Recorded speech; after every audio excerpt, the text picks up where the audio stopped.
কে দিল রে লতার গাছে এত বড় কদু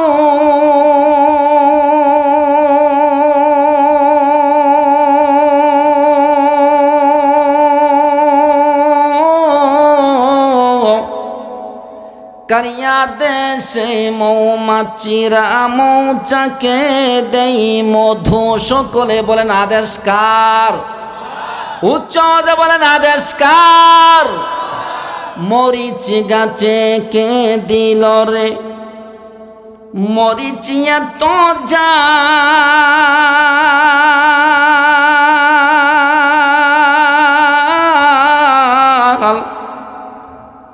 কারিয়া দেশে ভাদ্র মাসে পাকে গাছে তাল। শিমুল গাছে কে দিল রে নরম নরম তুলা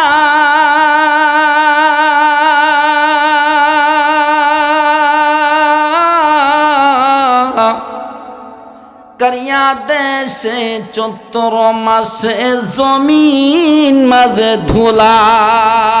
মাঠ বড়া ওইকে দিল গো শস্য ফরান পাখির কণ্ঠে কে দিল গো কুহু কুহু তান।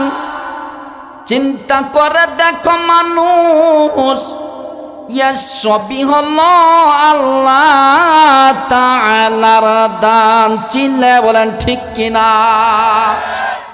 আল্লাহ তাআলা সূরাতুল বাকারা শুরুতে 3টা হরফ আনছেন, যে হরফগুলোকে বাংলায় বলা হয় বিক্ষিপ্ত হরফ, আরবিতে বলা হয় হুরুফে মুকাত্তাআত। এই 3টা হরফ কিসের জন্য আনলেন? কোন 3টা হরফ শুনেন। আলিফ লাম মিম। আলিফ লাম মিম হরফ কয়টা? 3টা। সবাই বলেন আলিফ লাম মিম, বলেন সবাই। এই 3টা হরফ পড়লেন কি হইল? 30টা। কয়টা? কোরআন এমন একটা কিতাব, আপনি যদি বুঝিয়া পড়েন তারপরেও সব, কোরআন যদি না বুঝিয়া পড়েন তারপরেও সব, কোরআন যদি দেখিয়া পড়েন তারপরেও সব, কোরআন যদি না দেখিয়া পড়েন তারপরেও সব, কোরআন যদি নিজে পড়েন তারপরেও সব, কোরআন যদি অন্যদের কাছে শুনেন তারপরেও সব। এমন একটা কোরআনের আলোচনা শুনবো যে কোরআন শুনলেও সব, শোনাইলেও সব, বুঝিয়া পড়লেও সব, না বুঝিয়া পড়লেও সব, দেখিয়া পড়লেও সব, না দেখিয়া পড়লেও সব। ওই কিতাবের শুরুতে, ওই কোরআনের শুরুতে আল্লাহ তাআলা 3টা হরফ আনছেন। 3টা হরফ দ্বারা কি বোঝানো হইতেছে? তাফসিরে জালালাইনে জালালউদ্দিন সুয়ুতি রাহমাতুল্লাহি আলাইহি বলেন 3টা হরফ দ্বারা বোঝানো হইতেছে, কি বোঝানো হইতেছে এটা আল্লাহ তাআলাই ভালো জানেন। যদিও মুফাসসিরিনে কেরাম বিভিন্ন ব্যাখ্যা করেছেন। রাইসুল মুফাসসিরিন আব্দুল্লাহ ইবনে আব্বাস রাদিয়াল্লাহু তাআলা আনহু তিনি বলেন আলিফ দ্বারা আল্লাহকে বোঝানো হইতেছে, লাম দ্বারা জিব্রাইলকে বোঝানো হইতেছে, আর মিম দ্বারা হযরতে মুহাম্মদুর রাসূলুল্লাহ সাল্লাল্লাহু আলাইহি ওয়াসাল্লামকে বোঝানো হইতেছে। অনেক মুফাসসিরিনগণ অনেক ব্যাখ্যা করেছেন, যদিও এটা আমার আলোচ্য বিষয় না। পরবর্তীতে আল্লাহ তাআলা বলেন যালিকাল কিতাব লা রাইবা ফীহ। যালিকাল কিতাব, ওই যে তাওরাতে বলা হয়েছিল যে কিতাবের কথা, ওই যে জাবুরে বলা হয়েছিল যে কিতাবের কথা, ওই যে ইনজিলে যে কিতাবের কথা বলা হয়েছিল, এইটা হলো ওই কিতাব। ওই কিতাবের ভিতরে কোনো প্রকার সন্দেহ নাই, ওই কিতাবের ভিতরে কোনো প্রকার শোভা নাই। দুনিয়াতে যত কিতাব আছে, যত বই আছে, দুনিয়াতে এমন কোন বই নাই যে বইয়ের ভিতরে ভুল নাই, যে বইয়ের মুসান্নিফ বা লেখক বলেছেন আমার এই কিতাব এমন কিতাব যে কিতাবের ভিতরে কোনো ভুল নাই। দুনিয়ার ভিতরে এমন কোনো লেখক আসেনি? এমন কোনো লেখক নাই। যত লেখকই থাকুক না কেন, প্রত্যেক লেখক তাদের মাজুরি প্রকাশ করে শেষ দিক দিয়া শেষ পৃষ্ঠায় লিখিয়া দেয়, আমার এই কিতাব পড়ে যদি কোনো ভুল ত্রুটি আপনাদের কাছে ধরা পড়ে, যদি জানিয়ে দেন তাহলে আপনাদের কাছে কৃতজ্ঞ থাকব। অথচ এমন একটা কিতাব, যে কিতাব আল্লাহ তাআলা আমাদের জন্য দিয়েছেন, আমাদের জীবন চালানোর জন্য দিয়েছেন, ওই কিতাবটা এমন একটা কিতাব যে কিতাবের উপরে বিন্দু পরিমাণ কোনো সন্দেহ নাই। বলেন না সুবহানাল্লাহ। আরে আমরা তো একবারে মূর্খর মতো নরমাল জ্ঞানী। বড় বড় কত বড় বড় জ্ঞানীরা, মক্কা মদিনার বড় বড় জ্ঞানীরা এই কোরআনের ভুল ধরার জন্য মক্কার বড় বড় পণ্ডিত যারা ছিল, আরবি বিষয়ে সাহিত্যক যারা ছিল, তাদের সকলকে একত্রিত করা হলো যে দেখি কোরআনের কোনো ভুল ধরা যায় কিনা। তাদের মেধা যে পরিমাণ ছিল, সমস্ত মেধা খাটাইলো, আপ্রাণ চেষ্টা করলো, কিন্তু বিন্দু পরিমাণ কোনো ভুল ধরতে পারে নাই। শেষ পর্যায়ে তারা এই কথা বলতে বাধ্য হলো, ইন্না আ'তাইনাকাল কাউসার লাইসা হাযা কালামুল বাশার। আমরা যদি ওই কিতাবের পিছনে, ওই কোরআনের পিছনে যদিও পড়ে রয়েছি ভুল ধরার জন্য, কিন্তু এই কিতাব এমন একটা কিতাব যে কিতাবের ভিতরে বিন্দু পরিমাণ কোনো সন্দেহ নাই। এই কিতাবটা এমন একটা কিতাব যে কিতাব মানুষ রচিত না। বলেন না সুবহানাল্লাহ। লাইসা হাযা, লাইসা মানে না, হাযা মানে এই কিতাব কালামুল বাশার, কোন মানুষের কথা না। এই কোরআন কোন মানুষের কথা না। কেডা বলছে? মক্কার বড় বড় কাফেররা, মক্কার বড় বড় জ্ঞানী যারা, বড় বড় পণ্ডিত যারা, বড় বড় আলেম যারা, তারাই স্বীকার করছে কোরআনের ভুল ধরার জন্য পিছনে পড়ে গিয়েছিল, কিন্তু শেষ পর্যায়ে কোরআনে কোনো ভুল ধরতে পারে নাই। এই কোরআন সম্পর্কে আলোচনা করা হবে। তারপরে আল্লাহ তাআলা কি বলেন? লা রাইবা ফি হুদাল লিল মুত্তাকিন। এই কোরআন মুত্তাকিনদের জন্য হেদায়েত স্বরূপ। সুবহানাল্লাহ কইবেন না? বাড়ি থেকে কইবেন। এই কোরআন মুত্তাকিনদের জন্য হেদায়েত স্বরূপ। কোরআন কার উপকারে আসবে, কার উপকারে আসবে না, আজকের আলোচনা থেকে আমরা বুঝে নিব। আজকের আলোচনা থেকে বুঝবো যে কোরআন আসমানি 104 একখানা গ্রন্থের ভিতরে সর্বশ্রেষ্ঠ কিতাব।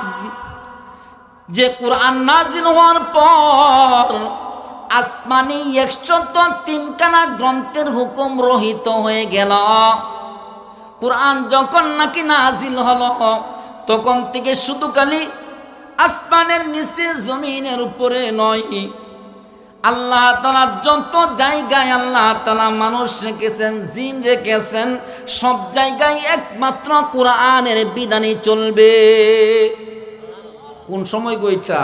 কোরআন নাজিল হওয়ার পর।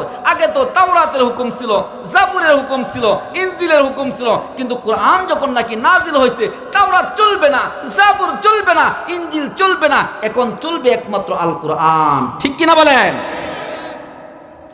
এই কোরআনটা মুত্তাকিনদের জন্য হেদায়েত স্বরূপ। কাদের জন্য? মুত্তাকিনদের জন্য হেদায়েত স্বরূপ। কোরআন দ্বারা কেউ উপকৃত হবে, কোরআন দ্বারা কেউ উপকৃত হবে না, আজকে আলোচনা থেকে আমরা বুঝে নিব। এখান থেকে আমার আলোচনা শুরু। কিন্তু কোরআন দ্বারা কেউ উপকৃত হবে। কোরআন কোন ব্যক্তিকে জান্নাতের পথ দেখাবে, কোরআন কোন ব্যক্তিকে জান্নাতের দিকে নিয়ে যাবে, আজকের আলোচনা থেকে আমরা ওইটাই বুঝব। হুদাল লিল মুত্তাকিন।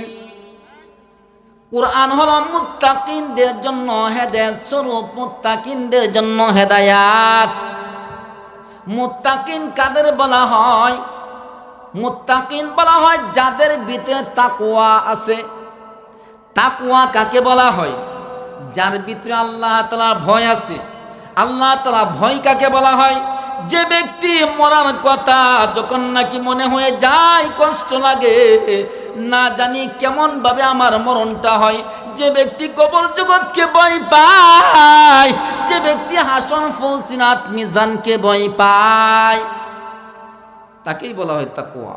আল্লাহর ভয় যার ভিতরে আছে ওই ব্যক্তিকে মুত্তাকিন বলা হয়। আর মুত্তাকিনদের জন্য কোরআনটা হেদায়েত স্বরূপ। মুত্তাকিনদের এই জায়গায় 5টা সিফাতের কথা, গুণের কথা বর্ণনা করেছে। যে ব্যক্তির ভিতরে 5টা গুণ থাকবে ওই ব্যক্তি হলো মুত্তাকিন। তাহলে আমাদের জানার দরকার আছে কি নাই যে আমার ভিতরে 5টা গুণ আছে কিনা? সবার জানার দরকার আছে তো, নাকি বলেন? আব্বা আম্মার কিচ্ছা বলে, আব্বা আম্মার কাহিনী বলে কান্দাইলে আমিও পারবো, লাস্টে কান্দা মনে সমস্যা নেই, থাকেন আপনারা। মুত্তাকিনদের 5টা গুণ, এই 5টা গুণ যার ভিতরে পাওয়া যাবে বোঝা যাবে সে মুত্তাকিন। কোরআন তার জন্য হেদায়েত স্বরূপ। যার ভিতরে 5টা গুণ নাই বোঝা যাবে সে মুত্তাকিন না। 1 নাম্বার গুণ কি? মুত্তাকিন হওয়ার জন্য 5টা সিফাত আমার ভিতরে থাকতে হবে। 5টা গুণ যদি আমার ভিতরে থাকে বোঝা যাবে আমি মুত্তাকি। মুত্তাকিনদের জন্য 5টা গুণের মধ্য থেকে সর্বপ্রথম গুণ আল্লাযীনা ইউমিনুনা বিল গায়ব। 1 নাম্বার হলো আল্লাযীনা ইউমিনুনা বিল গায়ব। মুত্তাকিন হলো ওই ব্যক্তি যে ব্যক্তি ইউমিনুনা বিল গায়ব, না দেখা বিশ্বাস করে, তাকে মুত্তাকি বলা হয়। মুত্তাকির 1 নাম্বার গুণ। আল্লাহকে কেউ দেখছেন নি? আল্লাহকে কেউ দেখছেন? আল্লাহকে দেখা সম্ভব নেই, সম্ভব না। মুসা আলাইহিস সালাতু ওয়াস সালাম বলছেন, আল্লাহ গো তোমাকে একবার দেখতে চাই, মন চাইতেছে একবার দেখার জন্য, একটু দেখা দাও। আল্লাহ তাআলা তখন বললেন, মুসা রে, দুনিয়ার চর্মচক্ষু দিয়ে আমাকে দেখা সম্ভব না। লাং তারানি, আমাকে দেখতে পারবা না, আমাকে দেখতে পারবা না। এরপরেও বারবার যখন নাকি বলতেছে, আল্লাহ এমন কোন কাজ নাই তুই পারো না, একটা বার আমি তোমাকে দেখতে চাই, একটা বার দেখার তুমি সুযোগ করিয়া দাও। আল্লাহ বারবার বলতেছে, মুসা তুমি আমাকে দেখতে পারবা না। এরপরে মুসা বারবার বলতেছে, আল্লাহ গো তুমি দেখাও না, দেখতে পারি কি না। আল্লাহ তাআলা তুর পর্বতে তিনার সামান্য একটু নূরের ঝলক একটু ফালাইলেন। মুসা আলাইহিস সালাতু ওয়াস সালাম নূরের ঝলক দেখে অজ্ঞান হয়ে পড়লেন। আল্লাহ তাআলা তো বলছেন, লাং তারানি, আমাকে দেখতে পারবা না। না দেখিয়া বিশ্বাস করার নাম হলো ইউমিনুনা বিল গায়ব। না দেখিয়া বিশ্বাস করার নাম হলো মুত্তাকিনদের 1 নাম্বার গুণ। সাধারণ একটা উদাহরণ দিলে বুঝবেন। মাতা পিতার বাধ্য সন্তান কোনটা বেশি কোনটা কম, এই উদাহরণটা বুঝেন। 2 সন্তান, বাবা তার চাচা এই সন্তানের জন্য পাত্রী দেখবে, মেয়ে দেখবে। মেয়ে দেখার পর এক সন্তানের কাছে আসিয়া বলতেছে, বাবা তোমার জন্য মেয়ে যে দেখলাম, ওই মেয়েটার গঠন হলো এইরকম, মেয়েটা আমার কাছে অনেক ভালো লেগেছে, মেয়েটা লম্বা চওড়া, বডি ফিটনেস ভালো। ওই সন্তানে বলতেছে যে তোমার দেখা যথেষ্ট না, আমি দেখতে হবে। আরেক সন্তানের কাছে গিয়া বলল, বাবা তোমার জন্য একটা মেয়ে দেখছি, তোমার চাচা গেছিল, আমি গেছিলাম, তোমার জন্য একটা মেয়ে দেখছি, মেয়েটা আমার কাছে অনেক ভালো লাগছে, মেয়েটার বডি ফিটনেস ভালো, মেয়েটার চোখ এবং নাক সবগুলো অনেক সুন্দর। সবগুলা বর্ণনা করলো যে চোখগুলা ডাগর ডাগর, নাকটা একটু খাড়া, মুখটা গোল সাইজের সামান্য একটু লম্বা। এই আকার আকৃতি যখন নাকি বললো, ওই দ্বিতীয় সন্তান বলতেছে, বাবা তোমার কাছে ভালো লাগছে, আমার কোনো দেখার দরকার নাই। তাহলে এই জায়গায় দেখেন বাধ্য সন্তান কোনটা, প্রথমটা না দ্বিতীয়টা? দ্বিতীয়টা কিসের জন্য? দ্বিতীয়টা দেখার জন্য বলে নাই, যদিও তার অপশন ছিল দেখার, এরপরেও আব্বার দেখার উপর সে এতেমাদ করছে, ভরসা করছে। আব্বা দেখছে আমার দেখার দরকার নাই। প্রথম সন্তান বলছে, আব্বা দেখছে হবে না, আমি যে দেখে নিব। এই জায়গায় দুই সন্তানের মধ্যে দ্বিতীয় সন্তান বাবার বেশি মহাব্বতের। আল্লাহ তাআলা যদি চাইতেন তিনাকে দেখাইয়া আমাদেরকে ঈমান আনতে পারতেন কি পারতেন না? পারতেন। কিন্তু না দেখাইয়া ঈমান আনার ভিতরে মহাব্বত বেশি, মায়া বেশি। না দেখিয়া ঈমান আনার ভিতরে আল্লাহ তাআলার প্রতি ইশক মহাব্বত বেশি প্রকাশ পায়। আল্লাহ তাআলা কিন্তু পারতেন কি পারতেন না? আরে পারতেন। আল্লাহ যদি ইচ্ছে করতেন যে তোমরা আমাকে দেখে ঈমান আনো, পারতেন। কিন্তু আল্লাহ তাআলা দেখতে চান কোন আমার বান্দা আমার প্রতি বেশি এতেমাদ করে বিশ্বাস করে। আমি আল্লাহ তাআলা যে আছি এটা কোন বান্দা বিশ্বাস করে বেশি, এটা আল্লাহ তাআলা দেখতে চান। না দেখা বিশ্বাস করার নাম হলো ঈমান। না দেখা বিশ্বাস করার নাম কি? না দেখা বিশ্বাস করার নাম ঈমান। মুত্তাকিনদের এক নাম্বার গুণ হলো ইউমিনুনা বিল গায়ব, না দেখিয়া বিশ্বাস করা। দুই নাম্বার গুণ ওয়া ইউকিমুনাস সালাত, নামাজ কায়েম করা। এই জিনিসটা বুঝবেন। দুই নাম্বার গুণ কি? নামাজ কায়েম করা। নামাজ কায়েম করা মানে কি? দেখবেন এক শ্রেণীর বন্ড আছে, নামাজ নাই, রোজা নাই, মুখে দাড়ি নাই। ওরা বলে নামাজের কোনো দরকার নাই, কারণ নামাজের কথা আল্লাহ তাআলা কোরআনের কোনো জায়গায় বলে নাই। এই জন্য নামাজ পড়ারও কোনো দরকার নাই। শরীয়তে কিছু বন্ড বক্তারা, বন্ড মোল্লারা বলে নামাজ পড়ার কথা। ওই বাউল ফাউলরা এই সমস্ত কথাবার্তা বলে যে শরীয়তের কিছু বন্ড হুজুররা বলে নামাজ পড়ার কথা। আরে নামাজ সম্পূর্ণ কোরআনের ভিতরে কোনো জায়গায় নাই। সম্পূর্ণ কোরআনে এত সুন্দর করে গাঁটাগাঁটি করলাম, নামাজ তো পাইলাম না। কিছু বাউল ফাউলরা এরকম কথাবার্তা বলে। তারা বলে সম্পূর্ণ কোরআন দেখলাম কিন্তু নামাজ তো কোনো জায়গায় পাইলাম না। আরে ভাই, তুমি যে নামাজ শব্দটা পাইবা, নামাজ শব্দটা হলো ফার্সি বা উর্দু। ফার্সিতেও ব্যবহার হয়, উর্দুতে ব্যবহার হয়। কোরআন কি ফার্সি ভাষা না উর্দু ভাষার? আরবি ভাষা না? কোরআন হলো আরবি ভাষার। তাহলে এই জায়গায় নামাজ শব্দ হলো ফার্সি বা উর্দু। ফার্সি বা উর্দু ওই শব্দটা কেমনভাবে কোরআনের ভিতরে পাওয়া যাবে? পাওয়া সম্ভব নেই, পাওয়া যাবে না। তাহলে পাবো কি? যে নামাজের আরবি হলো সলাত। নামাজের আরবি কি? নামাজের আরবি হলো সলাত। যারা বলে কোরআনের ভিতরে নামাজ নাই, নামাজ পড়া দরকার নাই, তাদেরকে বলবো কোরআনের ভিতরে জান্নাত নাই, তোমাদের জন্য জান্নাত নাই। কোরআনের মধ্যে জান্নাত আসেনি? বেহেশত বেহেশত বেহেশত আসেনি? বেহেশত নাই। কোরআনের মধ্যে বেহেশতে আসেনি? কোরআনের মধ্যে বেহেশত নাই। আসে কি? জান্নাত নার, জান্নাত নার বা জাহান্নাম। তাদেরকে বলবো কোরআনের ভিতরে বেহেশত নাই, তোমাদেরও বেহেশত নাই। বেহেশত শব্দটা ফার্সি বা উর্দু, এটা কিভাবে কোরআনের মধ্যে থাকবে? তোমরা যদি বলো নামাজ যেহেতু কোরআনের ভিতরে নাই আমরা নামাজ পড়বো না, তাহলে আমরাও বলবো বেহেশত কোরআনের ভিতরে নাই, তোমাদের জন্য বেহেশত নাই। তাহলে আল্লাহ তাআলা কি বলেন? ওয়া ইউকিমুনাস সালাত, নামাজ কায়েম করা। কি করা? নামাজ কায়েম করা। কায়েম করা অর্থ কি এটা বুঝেন। প্রত্যেকটি কথা থেকে শিক্ষণীয় কিছু পাবেন, মনোযোগ দিয়ে শুনেন। ওয়া ইউকিমুনাস সালাত, নামাজ কায়েম করা। নামাজ কায়েম করা অর্থ কি? অনেকগুলো অর্থ আসছে, মুফাসসিরিনে কেরাম অনেক ব্যাখ্যা করছেন। তার মধ্য থেকে দুইটা ব্যাখ্যা আমি বলতেছি। এক নাম্বার ব্যাখ্যা, ওয়া ইউকিমুনাস সালাত, আল্লাহ তাআলা বলছেন নামাজ কায়েম করার জন্য। নামাজ কায়েম করা মানে নামাজের ভিতরে কোনটা ফরজ, নামাজের ভিতরে কোনটা ওয়াজিব, নামাজের ভিতরে কোনটা সুন্নত, নামাজের ভিতরে কোনটা মুস্তাহাব, ওই সবগুলো জেনে নামাজ পড়ার নাম হলো নামাজ কায়েম করা। বুঝছেন নি? সবগুলা জেনে নামাজ পড়ার নাম নামাজ কায়েম করা। এমনি কোনো কিছু জানলাম না, কোনো কিছু মানলামও না, এইভাবে পড়ার নাম হলো নামাজ পড়া। আল্লাহ তাআলা নামাজ পড়ার জন্য বলেন নাই, বরং নামাজ কায়েম করার জন্য বলছেন।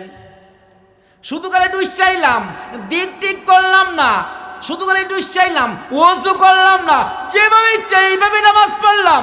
এই নামাজ পড়ার কথা আল্লাহ বলেন নাই। আল্লাহ তাআলা বলছেন নামাজ কায়েম করো। আর নামাজ কায়েম করা মানে নামাজের ভিতরে কোনটা ওয়াজিব ওইটা জানো, নামাজের ভিতরে কোনটা ফরজ ওইটা জানো, নামাজের ভিতরে কোনটা মুস্তাহাব কোনটা সুন্নাত ওইগুলা জেনে তারপর নামাজ আদায় করো। একটা অর্থ নামাজ কায়েম করা। আরেকটা অর্থ হলো নামাজ কায়েম করা অর্থ হলো যে নিজে নামাজ পড়ো, পাশাপাশি তোমার পরিবারের সদস্যদেরকেও নামাজের প্রতি উদ্বুদ্ধ করো। বুঝছেননি? নিজে নামাজ পড়া শুধু খালি বাঁচা যাইব না। অনেক মুরব্বী চাচারা যুবক ওদেরকে নামাজের কথা বলে না, বিবিকে নামাজের কথা বলে না, মেয়েকে নামাজের কথা বলে না, সন্তানের বউকে নামাজের কথা বলে না। কারণ তাদের অনেক বয়স আছে, যখন নাকি বৃদ্ধ হবে তখন নামাজ পড়বে এমন চিন্তা করে সে কিন্তু নামাজ পড়লো কিন্তু নামাজ কায়েম করলো না। আল্লাহ কি বলছেন? নামাজ কায়েম করার কথা বলছেন। কি বলছেন? নামাজ পড়ার কথা বলছেন না কায়েম করার কথা বলছেন? শুধু নামাজ যদি পড়ি তাহলে বাঁচা যাবে না। একটা উদাহরণ বুঝেন। ফ্রান্স এবং ব্রিটেনের মধ্যবর্তী একটি এলাকা, বিশ্বের সমস্ত সাঁতারু যারা নাকি সাঁতার দেয়, বিশ্বের যত সাঁতারু আছে বড় বড় সাঁতারুদেরকে একত্রিত করলো।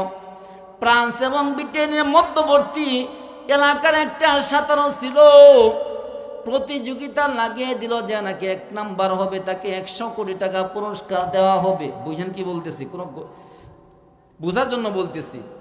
ফ্রান্স এবং ব্রিটেনের মধ্যবর্তী এলাকার যে সাঁতারুটা ছিল, অন্যান্য দেশের সমস্ত সাঁতারুদের মধ্যে সে 1 নাম্বার হয়ে গেল। সে সাধারণ কোন নদী, সাধারণ কোন সাগর তার জন্য পার হওয়া অসম্ভব না। পদ্মা, মেঘনা এগুলা পার হওয়া তার জন্য অসম্ভব না। হঠাৎ করে সে চিন্তা করতেছে, আমি আমার পরিবারকে নিয়ে, আমি আমার 2টা সন্তান তাদেরকে নিয়ে আমি আমার কাকার বাড়িতে যাব। কাকার বাড়ি হলো নদীর ওই পাড়ে। কাকার বাড়িতে যাবে। ওই সন্তানরা বলতেছে, বাবা আমাদের ভয় করে, নদীর উপর দিয়ে যাব, না জানি কোন সময় জোয়ার আসি আমাদের লঞ্চটা, আমাদের স্টিমারটা ডুবিয়ে দেয়, ভয় করে বাবা যাব না। বাবার তো মনে সাহস, কারণ সাধারণ নদী নালা এইগুলা পার হওয়া তার জন্য অসম্ভবের কোনো কিছু না। কিন্তু তার সন্তানরা, তার বিবি সাঁতার জানতো না। এই সন্তান এবং বিবিকে নিয়ে যখন নাকি আত্মীয়র বাড়িতে যাবে নদীর ওই পাড়ে, হিজবুট দিয়ে যাইতেছে। যখন নাকি হিজবুটটা নদীর মাঝখানে গেল, চতুর্দিক থেকে জোয়ার আরম্ভ হয়ে গেল। হিজবুটের যে ড্রাইভার আছে ওই দিকে যাইতে পারতেছে না, এইদিকেও যাইতে পারতেছে না। ওই যুবক যে আছে সাঁতারো বেটা, সে মনে মনে চিন্তা করতেছে, এই নদী পার হওয়া আমার জন্য কোনো কষ্টের বিষয় না, অনায়াসে আমি পার হয়ে যাব। কিন্তু তার সন্তান, তার বিবি অন্তরে ভয়, আর ভয় যখন নাকি বেশি কাজ করে, ওই জায়গায় বেশি ভয় দেখানো হয়, ওই জায়গায় কাজটা আরো বেশি কষ্টকর হয়ে যায়। কিন্তু ওই যুবক তো সে মনে মনে ভয় পাইতেছে না। সে বলতেছে, এই জায়গা থেকে সাঁতরে যাওয়া আমার জন্য কষ্টের কোনো কিছু না। এক পর্যায়ে দেখা যায় হিজবুটটা যখন নাকি পানির নিচে ডুবে গেল, ওই সময় তার 2 সন্তান বলতেছে, বাবা, ও বাবা, তুমি না না খাইয়া আমারে কত খাওয়াইছো, বাবা গো, তুমি কত কষ্ট করছো, কিন্তু আমাদের 2 সন্তানকে, 2 ভাইকে কষ্ট করতে দাও নাই। ও বাবা, আজকে পানিতে চুবে চুবে আমরা মারা যাইতেছি, আমাদেরকে বাঁচাও। বাবা এক সন্তানকে জাপড়ে ধরল, মনে সাহস আছে, সন্তানকে নিয়ে যাইতে পারবে নদীর ওই পার। আর এক সন্তান বলতেছে, বাবা, ও বাবা, তুমি আমার জন্য কষ্ট কম করো নাই। ও বাবা, তুমি আমার বাবা, কেমন ভাবে তুমি চোখে দেখবা তোমার সামনে আমি নদীর ভিতরে চুবে চুবে মারা যাব। বাবা গো, ও বাবা, আমাকে একটু বাঁচাও। ও বাবা, আজকে মনে হয় আমি আর বাঁচার কোনো উপায় নাই। বাবার মনে দয়া লাগছে, ওই সন্তানকেও ধরছে। একা একা পার হওয়া সম্ভব, আরেকজন যখন নাকি সাথে ছিল, সম্ভব ছিল কোনো মতে পার হইতে পারবে। দুই সন্তান যখন নাকি আসছে, কাজটা কঠিন হয়েছে না সহজ হয়েছে? কঠিন না?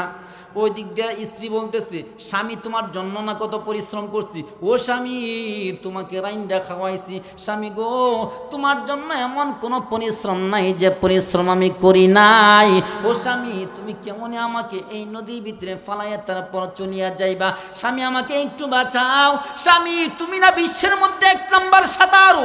ওই স্বামী, তুমি আমাকে একটু বাঁচাও। আজকে মনে হয় এই নদী থেকে আর বাঁচতে পারবো না। স্বামীর মনে বিবির প্রতি দয়া জাগছে গিয়া বিবিকেও ধরছে। লোক 3 জন। আগে মনে করছিল একা একা বাঁচবে, এখন লোক হলো 3 জন। কতক্ষণ আর সাঁতার দেওয়া যায়? যদিও সারা বিশ্বের ভিতরে 1 নাম্বার চ্যাম্পিয়ন, এরপরেও 3 জন লোক নিয়ে সাঁতার দেওয়া সম্ভব না? অসম্ভব? অসম্ভব না গো, অসম্ভব। কিছুক্ষণ দূর যাওয়ার পর যে লোক বিশ্বের ভিতরে 1 নাম্বার চ্যাম্পিয়ন ছিল সাঁতার প্রতিযোগিতায়, সে প্রথমে মারা গেছে, তার 2 সন্তান মারা গেছে, তার বিবিও মারা গেছে, কেউই বাঁচতে পারে নাই। কিসের জন্য? বুঝছেননি কিছু? কিসের জন্য? সে নিজে শুধু খালি সাঁতার জানছে। আজকে সন্তানদেরকে 2 সাঁতার শিখাইতো, তাহলে 3 জন মিলিয়া তার বিবিকে নিয়ে যাওয়া তেমন কষ্টের বিষয় ছিল না। ঠিক দেখি না বলেন? 3 জন যদি সাঁতার জানতো, তারা 2 সন্তান এবং তার বাবা মিলিয়া তার মাকে নিয়ে যাওয়া তেমন কোনো কষ্টের ছিল না। কিন্তু বাবা সন্তানদেরকে সাঁতার শিখাই নাই। সন্তানদেরকে সাঁতার না শিখানোর কারণে কেউই বাঁচতে পারে নাই। ঠিক তেমন ভাবে যে সমস্ত মুরব্বীরা মনে মনে চিন্তা করতেছেন, আমি নামাজ পড়ে জান্নাত পেয়ে যাব, আমি নামাজ পড়ে জান্নাত কামাই করব, আমি নামাজ পড়ে জান্নাতের বাসিন্দা হয়ে যাব, না রে ভাই না। ওই সাঁতারও যেমন ভাবে নাকি বিশ্বের মধ্যে 1 নাম্বার সাঁতার হওয়া সত্ত্বেও সে নিজেও বাঁচতে পারে নাই, তার আহালরাও বাঁচে নাই, ঠিক তেমন ভাবে আমি একা নামাজ পড়ে আমি জান্নাতে চলে যাব, এইটা হবে ওই সাঁতারও ব্যক্তির মতো। ঠিক কিনা বলেন? ওইটা হয় ওই সাঁতারও ব্যক্তির মতো। নামাজ যদি আমি 5 ওয়াক্ত পড়ি, তাহাজ্জুদ, ইশরাক, শাস্তা, ওয়াবির সব কিছু পড়ি, কিন্তু সন্তানদেরকে নামাজের কথা বলি না। সন্তানরা হাসরের ময়দানে মামলা দায়ের করবে, মামলা দায়ের করবে। আল্লাহ তাআলার কাছে বলবে, আল্লাহ, আমার আব্বা নামাজ পড়তো, 5 ওয়াক্ত নামাজ পড়তো, কোরআন শরীফ তিলাওয়াত করতো, জিকির আজকার যা আছে সব কিছু করতো, কিন্তু আল্লাহ গো, ও আল্লাহ, আমি যখন নাকি ছোট ছিলাম আমি তো কাদামাটির মতো ছিলাম। ওই কাদামাটি যেভাবে ইচ্ছা ওইভাবে নেওয়া যাইতো, যা ইচ্ছা তাই বানানো যাইতো। আমার বাবা আমাকে নামাজের কথা বলে নাই, আমার বাবা আমাকে শরীয়তের হুকুম আহকামের কথা বলে নাই। এই জন্য বলতেছি, বাবা আল্লাহ গো, ও আল্লাহ, তুমি আমার বাবাকে জাহান্নাম দাও। শুধু খালি জাহান্নাম দিলে হবে না, শুধু খালি দুজক দিলে হবে না, আমাকে যে পরিমাণ দুজক দিবা আল্লাহ, আমার বাবাকে তার দ্বিগুণ শাস্তি দিয়া দাও। আযাবা দিআফাইন হাদিসে ভিতরে আসছে, আযাবা দিআফাইন, আমার বাবার শাস্তিকে তুমি দ্বিগুণ করিয়া দাও। বাঁচার উপায় আছে নি গো? বাঁচার কোনো উপায় নাই। নামাজ পড়লে লাভ কি, নামাজ না পড়লে লস কি? আগে লাভটা শুনি। ছোট্ট একটা ঘটনা শুনবেন নি? ছোট্ট কথা শুনবেন নি? কইতাম নি? ছোট্ট একটা ঘটনা। একজন বুজুর্গ ব্যক্তি, সন্তান হলো 2 জন। একজন বুজুর্গ ব্যক্তি, সন্তান হলো 2 জন। গরিব মানুষ। আল্লাহর বুজুর্গ যারা আছে না, আল্লাহর মোহব্বতের বান্দা যারা হয়, তারা বেশি টাকা পয়সাওয়ালা হয় না, কোনো মতে চলতে পারে। 1 বেলা খাইলে 2 বেলা না খাইয়া থাকতে হয়। আল্লাহর বুজুর্গদের তবিয়ত ম্যাক্সিমাম এইরকম। ম্যাক্সিমাম আল্লাহর বুজুর্গদের তবিয়ত হলো এরকম, যারা আল্লাহওয়ালা, আল্লাহ পাগল, তারা দুনিয়ার চিন্তা ভাবনা করে না, কিভাবে বাড়ি গাড়ি বাড়াইবে, কিভাবে সহায় সম্পত্তি বাড়াইবে, ওই চিন্তা করে না। এইরকম একজন আল্লাহর বুজুর্গ ছিল। আল্লাহর বুজুর্গ 1 নাম্বার তবিয়ত ছিল, অভ্যাস ছিল। আজান যখন নাকি পড়তো, শরীরের ভিতরে ছটফট আরম্ভ হয়ে যাইতো, কোন সময় মসজিদে যাবে। একদিন সন্ধ্যাবেলায় মাগরিবের নামাজের সময় আল্লাহর বুজুর্গ ব্যক্তি মাগরিবের নামাজের আজানের সময় হয়ে গেল, কিন্তু মসজিদে যাইতেছে না। বিবি বলতেছে আমার স্বামী তো এমন না, আমার স্বামী যখন নাকি নামাজের ওয়াক্তের পূর্ব থেকে আমার স্বামী নামাজের প্রস্তুতি গ্রহণ করে, আমার স্বামী তো এমন না, কিসের জন্য নামাজ যাইতেছে না।